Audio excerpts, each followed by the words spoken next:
ID mention कर देंगे, गाली इनको देना, डीएम में जाके गाली देना। तो जा रहा हूँ परसों से फोन आया था अभी कि कोई उनका टेक्नीशियन आया है मेरा बाइक देखने के लिए, जो प्रॉब्लम है आ गया हूँ। अब देखता हूँ उनका क्या कहना है। तो फिर से खुल चुका है।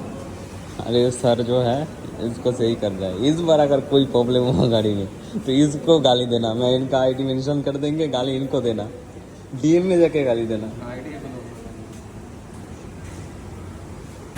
तो टीएम सर खुद इधर बाइक चेक कर रहा है, उन्होंने चला के भी देखा है। बाइक में फ़िलहाल अभी इंजन रिलेटेड कोई प्रॉब्लम उनसे तो महसूस हुआ नहीं, और मैं अभी निकल चुका हूँ, लेट भी बहुत हो गया।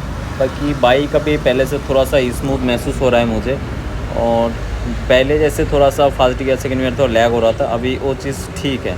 अभी कुछ दिन चलाने के बाद ही जैसे संडे राइड पे जाएंगे फिर ही फीडबैक बढ़िया से दे पाएंगे कि बाइक में लैग है कि नहीं। सोचता हूँ मेरा किस्मत ही ख़राब है। देखो मतलब आज धुलवा के ले आया सर्विस सेंटर से, बारिश चालू हो गया।